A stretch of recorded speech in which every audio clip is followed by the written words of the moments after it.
ఆంధ్ర రాష్ట్రంలో ఎమ్మెల్యేల పనితీరు పైన డిప్యూటీ సీఎం పవన్ కళ్యాణ్ గారు అసంతృప్తిగా ఉన్నారు. ఆల్రెడీ సిబిఎన్ గారికి కూడా ఫిర్యాదు చేసినట్టు కూడా తెలుస్తుంది.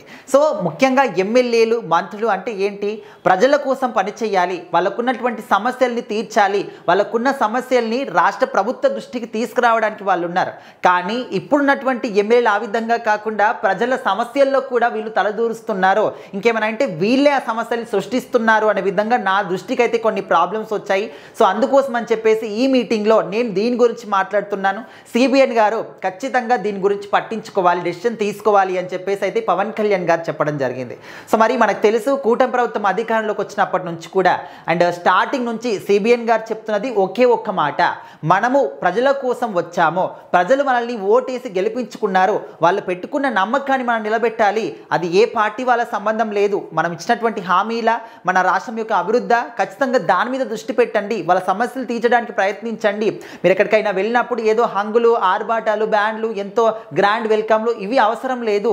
మీరు ప్రజలకి సేవ చేయడానికి వెళ్తున్నారు, చాలా నార్మల్గానే వెళ్ళండి అని చెప్పేసి ఎప్పటికప్పుడు అని చెప్తూనే ఉంటారు.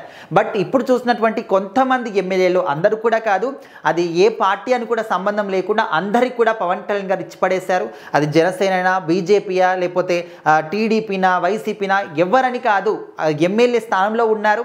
మీ యొక్క ఎవరైతే మీకు ప్రజలు ఉన్నారో ఆ ప్రజల యొక్క మంచిని మీరు కోరుకోండి, వాళ్ళ సమస్యని మా దృష్టికి తీసుకురండి, అంతే తప్ప వాళ్ళ సమస్యలోనే మేము వేలు పెడతాము, వాళ్ళ భూ వివాదాల్లో మేము వేలు పెడతాము అంటే ఇది సరైన పద్ధతి కాదు. ఈ పద్ధతిని మార్చుకోండి, ఇలాంటి పరిస్థితుల్ని చక్కదిద్దండి సిబిఎన్ గారు అంటూ పవన్ కళ్యాణ్ గారు చెప్పడం, వెంటనే సిబిఎన్ గారు కూడా దీనికి రియాక్షన్ ఇవ్వడం.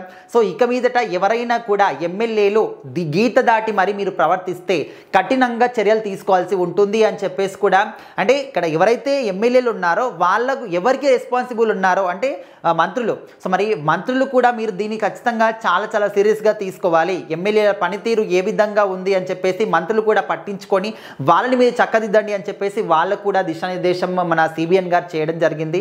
సో మరి రీసెంట్గా పవన్ కళ్యాణ్ గారు ఎర్రచందనం విషయంలో కూడా క్షేత్రస్థాయిలోకి వెళ్ళి పరిశీలించడం, చుట్టుపక్కల ప్రాంతాల్లో పర్యటన చేయడం, సో అంతా కూడా మరి పవన్ కళ్యాణ్ ఇంకొక విషయం కూడా చెప్పారు.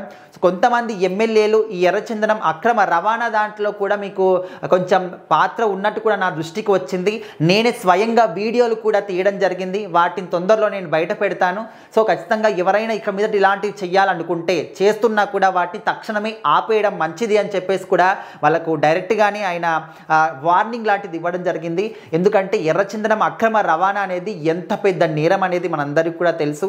సో మరి కుంకి ఏనుగుల విషయంలో కావచ్చు, స్వయంగా పవన్ కళ్యాణ్ గారు వెళ్ళి అక్కడ వాటిని పరిశీలించి వాళ్ళతోని మాట్లాడి అన్ని పరిస్థితులు ఏ విధంగా ఉన్నాయి, ఏంటి సరిగ్గా జరుగుతున్నాయా లేదా అని చెప్పేసి అన్నీ కూడా కనుక్కోవడం. సో చాలామంది అయితే పవన్ కళ్యాణ్ గారి పనితీరుకి, ఆయన పరిపాలన తీరుకి, ఆయన చూసినటువంటి ముందు చూపుకి చాలా చాలా పొగడ్తలు ఉంచెత్తూ ఉన్నారు, హ్యాపీగా ఫీల్ అవుతూ ఉన్నారు. ఇదే విధంగా ముందుకెళ్ళండి, ప్రజల సమస్యల్ని తీర్చడానికే పాటుపడండి అని చెప్పేసి కూడా చెప్తూ ఉన్నారు. అండ్ ఇప్పుడు ఎమ్మెల్యేలకు ఎవరికైతే చెప్పారో పార్టీతో సంబంధం లేదు, ఎవరైనా కావచ్చు. సో ముఖ్యంగా ప్రజల సమస్యలు ఏంటి అవి తెలుసుకొని మీరు రాష్ట్ర ప్రభుత్వం దృష్టికి తీసుకురండి అని చెప్పేసి వాళ్ళ సమస్యలు తీర్చే విధంగానే ఎప్పుడు కూడా క్షేత్రస్థాయిలోకి వెళ్ళి పరిశీలించి వాళ్ళతో మాట్లాడండి, కనుక్కోండి అని చెప్పేసి అయితే వాళ్ళు చెప్తూ ఉన్నారు. మరి ఇక మీదటైనా ఎమ్మెల్యేలు వాళ్ళ పనితీరును మార్చుకుంటారా లేదా అనే దాని మీద అందరూ కూడా ఒక ఇంట్రెస్టింగ్గా వెయిట్ చేస్తున్నారు. బట్ ఏదేమైనా కూడా ఎమ్మెల్యేలు కావచ్చు, మంత్రులు కావచ్చు, డిప్యూటీ సీఎం కావచ్చు, సీఎం కావచ్చు, వాళ్ళని మనం ఓట్లు వేసి గెలిపించుకున్నప్పుడు వాళ్ళు మనకి సేవ చేయాలి. కానీ మనమే వెళ్ళి అంటే వీళ్ళే ప్రజల్ని రూల్ చేయడము, వాళ్ళతోని ఫైట్ దిగడం, వాళ్ళ గొడవల్లోనే వేలుపెట్టడం అనేది కరెక్ట్ అయిన విషయం కాదు. సో ఇక మీదటైనా వాళ్ళ ఒక పనితీరును మార్చుకుంటే బాగుంటుంది అని చెప్పేసి అయితే వీళ్ళు మాట్లాడిన మాటల ద్వారా మనం తెలుసుకోవచ్చు. మరి చూడాలి వాళ్ళ పనితీరు ఏ విధంగా ఉంటుంది ఇక మీదట అని.